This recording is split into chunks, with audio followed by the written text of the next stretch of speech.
All right, let's dive into this thing. We're tackling Atomic Habits by James Clear. You mentioned wanting to build better habits, and I think that's something we can all relate to, right? Absolutely. It's a pretty universal goal. Yeah. And we've got all the goods here. The book, summaries, reviews, you name it. Ready to extract the golden nugget. Exactly. And you know what? The So Brief summary starts with a pretty powerful statement. It says getting just 1% better each day for a year means you end up like 37 times better by the end. Wow. Crazy, right? That's compounding in action. That's the power of tiny changes adding up. It really is. And I think compounding is often so misunderstood. People think, oh, I need to make these huge changes. But really, it's those small, consistent actions, kind of like compound interest. Yeah. They build up over time. Okay, so instead of feeling overwhelmed by this like huge mountain of change we need to make, maybe this is the key to finally making those habits stick. Exactly. I mean, who wouldn't want to be 37 times better at something a year from now? So what makes Atomic Habits so different? Like, how does it approach this whole habit building thing? I think what makes this book so compelling is it shifts the focus. It's not about those big, like, unsustainable resolutions that, let's be honest, most of us give up on after a month. Yeah. It's about tiny, manageable changes that we can actually fit into our lives, without disrupting everything. Yeah. It's about making the starting point so easy you can't say no. Okay, I love that. It's like that saying, a journey of 1,000 miles begins with a single step. But like, how does that actually play out with habits? Can you give me some examples? Sure. Clear uses a lot of great examples in the book. Like instead of trying to read a whole book, which can feel really daunting, you just focus on one page a day. Right. Or, Yeah. Instead of that hour-long workout that you dread, you commit to one push-up, Oh, I like that. just one. I can do one push-up. Exactly. So it's like making the habit, that starting point, so ridiculously easy that you almost can't not do it. So building on that, how do we actually make sure those tiny actions turn into something bigger? Like, how do we go from one push-up to, a whole workout routine? Because I'll be honest, I've definitely fallen into that trap of like, I'm going to do this, and then poof, a week later it's gone. Yeah, I think that's where the whole concept of identity-based habits comes in. Ooh, tell me more about that. So Atomic Habits really dives deep into this idea that our self-image, like how we see ourselves, that actually shapes our actions way more than we realize. So instead of saying, I want to work out more, you shift to, I am an athlete. Oh, okay. It's about embodying, the kind of person who just naturally does the things that you want to do. So it's like creating a self-fulfilling prophecy in a way. If you believe you're a healthy person, you're going to make choices that kind of align with that. Precisely. And then each time you make those choices, you're basically reinforcing that identity, making that habit even stickier. It becomes less about forcing yourself to do something and more about actually aligning your actions with who you believe yourself to be. Okay. And that's, honestly, I think that's one of the biggest takeaways from the book. Yeah. Because it makes it so much easier to actually stick with those habits in the long run. That makes so much sense. So I'm thinking instead of dragging myself to the gym, I can just start thinking, well, of course I go to the gym. I'm an athlete. Exactly. And the book actually gives us this really great framework for actually building those identity-based habits. It's what Clear calls the 4 laws of behavior change. Oh. And it's kind of like they act as tools to make your good habits stick and make those bad ones just fade away. Okay, I'm intrigued. Break it down for me. What are these 4 laws? Right. So the first one is make it obvious. Okay. So think about setting up visual cues, like leaving your workout clothes out the night before. Right. So when you wake up, they're right there staring at you. You're more likely to exercise. So it's kind of like making the habit you want to build just impossible to ignore. Exactly. It's like a little reminder. Yeah. Okay, I like that. What's number 2? Number 2 is make it attractive. Ooh, okay. Now, this one is all about pairing a necessary task with something enjoyable. Okay. Like, why not listen to your favorite podcast, like this one, while you work out? Ooh. Make it something you actually look forward to. That's a great tip. I definitely always feel more motivated to exercise when I've got a good podcast to listen to. But, I mean, what about those habits that, like, just aren't inherently enjoyable? The ones you just have to do. Right. And that's where the 3rd law comes in, make it easy. Oh, okay. This is about reducing the friction. Okay. You want to reduce those steps it takes to start the habit. Right. Like, silly example, but you can sleep in your workout clothes. Right. So in the morning, you just roll out of bed and you're ready to go. I love that. That's genius. It's all about, yeah, removing those barriers to getting started. Okay, so we've made it obvious, we've made it attractive, we've made it easy. What's the fourth one? All right, so the fourth law is make it satisfying. Okay, this sounds important. This is all about celebrating those small wins, and tracking your progress visually. Because when you can actually see how consistent you've been, it can be incredibly motivating. Right, because it's kind of like you're giving yourself a little pat on the back for every step you take. Yeah. I could see how that would make a big difference. And it actually taps into our brain's reward system, too, Okay. which reinforces those positive feelings with the habit itself. I love that. But I'm curious, it's not just about our internal world, right? Like, what about external factors? Atomic Habits talks about the importance of environment, too, right? Oh, absolutely. Our environment can be a powerful tool or a major roadblock in our habit-building journey. Right, right. So, like our physical surroundings, I hadn't really thought about how that plays into habit formation. It's more powerful than we realize. Clear even argues that environment trumps willpower. Yeah. We can set ourselves up for success by literally designing our surroundings to make those good habits easier and those bad habits harder. Okay, I am on board. So how do we actually do that? How do we make our environment work for us? Give me some tips. So think about it this way. If you're trying to cut back on junk food, and who isn't? The simplest solution. Don't keep it in the house. Out of sight, out of mind. Oh, that makes sense. Or, let's say you want to read more. Place that book you're really excited about right on your pillow. Ooh. So when you go to bed, it's right there. Yeah. Okay. Simple but effective. It's like we're giving ourselves little nudges, Exactly. We're controlling the cues around us. Yeah. Okay. I love it. So speaking of subtle nudges, I'm really curious about this 2-minute rule that I keep hearing about. Ah, yes. It seems almost deceptively simple. It is. But can you break it down for me?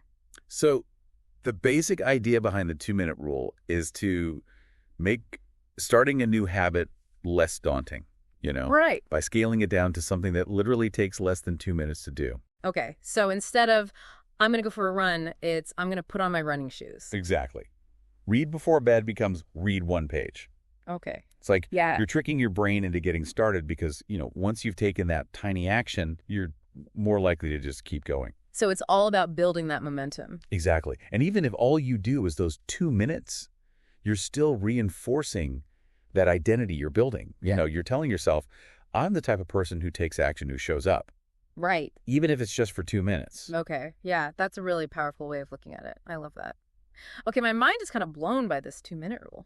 It's pretty powerful, right? It is, but what happens when those 2 minutes are up? Like, how do we make sure we keep going? That's where this really cool technique called habit stacking comes in. Ooh, okay. I've heard of this. Yeah, it's all about leveraging the power of habits you already have Okay. to help you build new ones. So you basically link a new habit to one that's already established. Yeah. You kind of piggyback on something you're already doing consistently. Okay.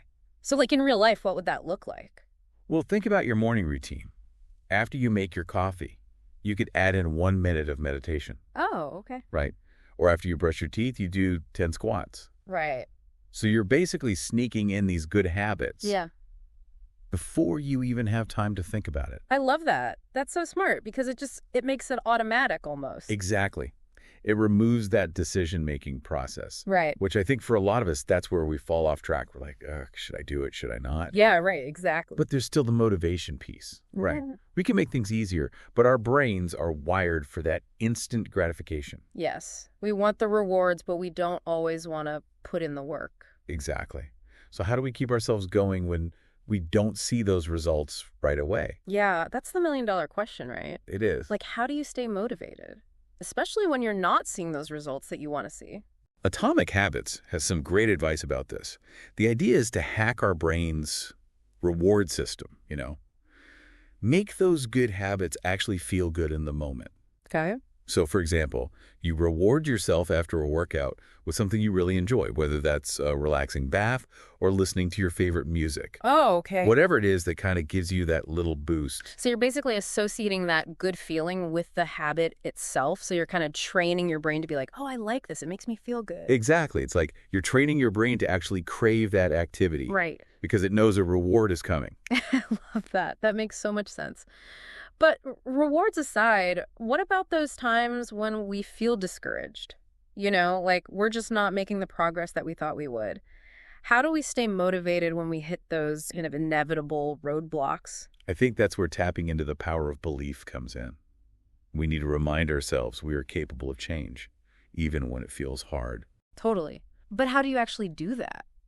When you're feeling doubtful and maybe a little bit defeated. Clear makes a really interesting point in Atomic Habits that our beliefs actually shape our actions and ultimately our results. Right. So it all starts with acknowledging those small wins. Right. Because every time you succeed, no matter how tiny that victory is, it reinforces this belief in yourself. I can do this. Oh, okay. So it's kind of like building this case for yourself, gathering all this evidence that yeah, I'm actually capable of doing this. Exactly. It's like you're proving it to yourself one small win at a time. I like that. And as those small wins accumulate, so does your confidence. Right. And that fuels even greater effort, which eventually leads to, those really remarkable results we were talking about earlier. So it's almost like a snowball effect. It is. Where, success breeds belief, and then that belief breeds more success. Exactly. But I think it's not just about achieving that end goal, right? Right. It's also about finding joy in the process itself. Oh, okay. When you genuinely fall in love with the journey, those daily rituals, those small steps forward, it makes it so much easier to stay motivated, even when progress feels slow. Okay. So it's not about just white-knuckling your way to the finish line. Right. It's about finding a way to make the journey itself enjoyable. Exactly. If you can make the process rewarding, you're far more likely to stick with it. So instead of dreading that morning run, you find a scenic route, you listen to an inspiring podcast, Right. you turn it into something you actually look forward to. It's about shifting your perspective, reframing those kind of maybe mundane tasks as opportunities to grow and maybe even have some fun. Yeah, exactly. Make it work for you. But I think it's important to acknowledge that, we're not islands in this whole process. Right. We don't exist in a vacuum. Of course. We're influenced by the people around us, our environment, our culture. So how do we factor that into the equation? Well, Clear talks about this in Atomic Habits, too. Yeah. He talks about the power of joining a culture where your desired behavior is the norm. Oh, interesting. So you surround yourself with people who are already doing the things that you want to do. It's like that saying, you're the average of the 5 people you spend the most time with. Right. If those people are health conscious, you're much more likely to adopt those healthy habits. Yeah. And, the flip side is also true, right? If you're constantly surrounded by negative influences, Right. it's going to be that much harder to stay on track. It makes sense. It's about finding your tribe, the people who understand your aspirations and support your growth. So it's kind of like, it's not just about this inner willpower. Right. It's about building a support system, creating a supportive environment for yourself, both physically and socially. Exactly. We need to be mindful of the influences around us. Right. And make conscious choices to surround ourselves with the people and the situations that lift us up, that encourage us to be our best selves. Okay. That's really powerful. But what about those times when, we stumble, right? We fall back into those old patterns. How do we deal with setbacks without feeling like we've completely failed? Well, remember the never miss twice rule. Oh, yeah. Perfection isn't the goal. It's about getting back on track quickly after a slip-up. Right. So one misstep doesn't derail your entire journey. Okay, that's good. You have to have that self-compassion, acknowledging that we're human. Yeah. We're going to mess up sometimes. Of course. But it's how we respond that really matters. That makes sense. Okay, so this whole idea of identity shift, I'm really intrigued by that. Yeah, it's a fascinating concept from Atomic Habits. Okay, what is it all about? Well, it suggests that we can actually change our identity by changing our habits. Wait, so it's not just our habits reflecting our identity, but it's our habits actually shaping who we become. Yeah. That's pretty powerful, right? It is. It's pretty radical. Yeah. Every action we take is basically like a vote for the type of person we want to be. So if we consistently make healthy choices, we start to see ourselves as a healthy person.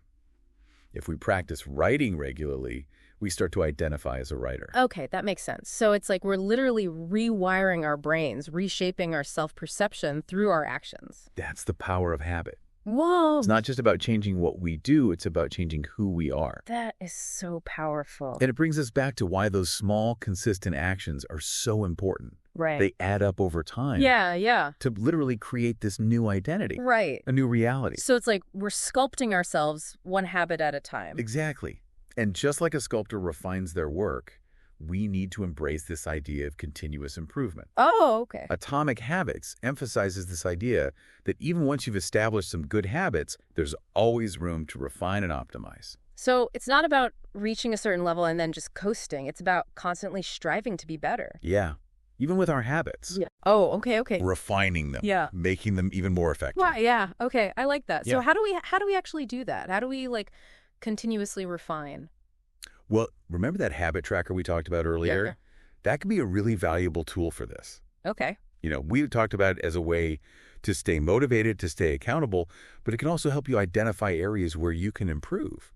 So it's not just about like mindlessly checking things off a list. It's about using that data to like look at your progress. Yeah.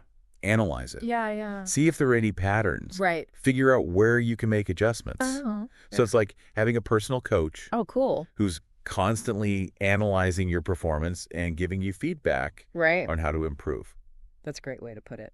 And it takes out some of that guesswork, right? Exactly. Yeah. It's not just relying on willpower, Right. but you're using that data to guide your actions. Yeah. Oh, that's fantastic. Okay. But I think the most important aspect of this whole process, aside from data, aside from all of this stuff, Yeah. is really self-awareness, right? Oh, absolutely. So like yourself. Atomic Habits emphasizes so much Yeah. that self-awareness is crucial Okay. for creating lasting change. Okay. The more we understand our own minds, our own trigger, Right. our patterns, Right. the better equipped we are to actually design habits that work for us. Okay. So what does that look like? Like, what are the questions that we should be asking ourselves? I think it all starts with getting curious about yourself, asking those why questions. Okay. Like, why do I crave sugar in the afternoon? Why do I procrastinate on certain tasks? What are my strengths? Yeah. What are my weaknesses? Right. Okay. Yeah. So it's about figuring out how your habits work, Exactly. what drives you, what makes you tick, You got it. and then use that information to kind of like hack the system, right? Like if I know I always reach for the sugary snacks when I'm stressed, then maybe I can find a healthier way to cope with stress. That's the idea. So I can kind of short circuit that whole cycle. It's about using your knowledge of your own psychology Right. to make those habits work for you, not against you. Oh, that's so empowering. It is. Because it means we're not just like victims of our circumstances. We actually have the power to change. Absolutely. We have the power to understand and change our behaviors. It's about taking control of your life, Yeah. one habit at a time. One habit at a time. And the beautiful thing is, those small changes, those seemingly insignificant actions, they can have a profound impact over time. This has been such an eye-opening conversation. We've gone deep into atomic habits, exploring the psychology behind it all, the power of small actions, the importance of environment and mindset, and even this really cool concept of identity shift. It's a lot to take in. Yeah. And honestly, we've only scratched the surface. There's so much more to discover in this book. It really is a treasure trove of wisdom and practical advice. Yeah, I can see how it could really help anyone looking to create positive change in their lives. Absolutely. It feels like, I don't know, we've unlocked like a whole new world of possibilities when it comes to building better habits. But even with all these great strategies, there's still going to be times, I'm sure, when we struggle, right? So like, what does Atomic Habits say about dealing with those moments? Yeah, absolutely. Clear acknowledges that change isn't always easy, and he actually dedicates a whole section of the book to, those common roadblocks we all face. Okay, so like, what are some of the biggest things that tend to trip people up on their habit building journey? Well, I think for a lot of people, the biggest hurdle is simply getting started. Oh. It's that initial inertia, Mm-mm. that resistance to change that can just feel so overwhelming. Yeah, absolutely. I think we've all been there. We know we should do something, but we just like can't seem to find the motivation to take that first step. Right. And that's where those strategies we were talking about, like making it obvious, attractive, easy, and satisfying, those really come into play. Right. It's all about lowering that barrier to entry, Right. reducing that friction. So instead of thinking about the whole workout, we just think about putting on our shoes. Precisely. And by breaking those big, scary goals down into tiny, manageable steps, we kind of trick our brains into getting started. I like that, a little brain hack. Yeah. But then the next challenge is consistency, right? It's easy to get excited about a new habit in the beginning, and then life happens. Oh, yeah. Distractions pop up, and suddenly, we find ourselves off track. Yeah. That never miss twice rule really comes in handy there. Exactly. That's such a great reminder Yeah. that we're not aiming for perfection. Right. We're going to slip up. It's inevitable. Yeah, of course. But it's about getting back on track as quickly as possible. Yeah. And being kind to ourselves through the process. Absolutely. Having that self-compassion. Yeah. Acknowledging that we're human. We're going to mess up sometimes. Right. Yeah. We're allowed to make mistakes. Exactly. Yeah. And I think it's also important to have realistic expectations, right?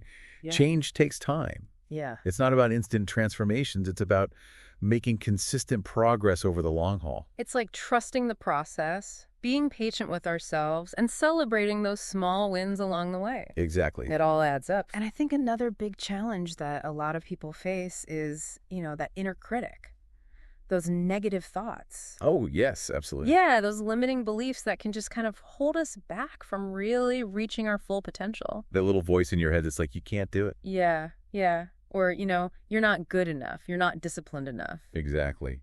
It's so common. We all experience it to some degree. Yeah, yeah. So how do we, deal with that? Well, Atomic Habits really encourages us to challenge those negative thoughts. Yeah.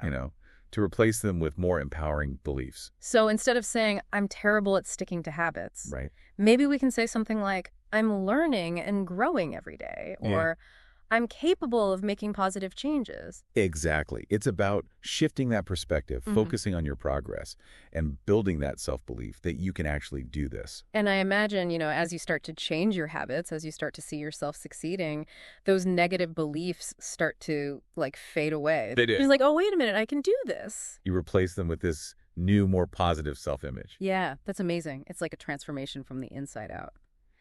But I mean, even with all of that, I think one of the biggest challenges we face in today's world is distractions, right? I mean, it's everywhere. We're constantly bombarded with information, notifications, emails, social media. It's true. It's like this never-ending stream of distractions. Yeah. And it's so easy to get pulled away from our goals. And I think that's where environment design is so crucial. We need to create spaces that support our goals and minimize those distractions. So putting our phone on Do Not Disturb while we're working, creating a dedicated workspace, or even using website blockers to limit our access to those time-wasting sites. Exactly. Being proactive and taking control. So we're not at the mercy of those distractions. Right. Okay, that makes sense. But even with the best environment, even with all these strategies, sometimes you just feel overwhelmed. If you're trying to change multiple habits at once, it can be too much. Oh, absolutely.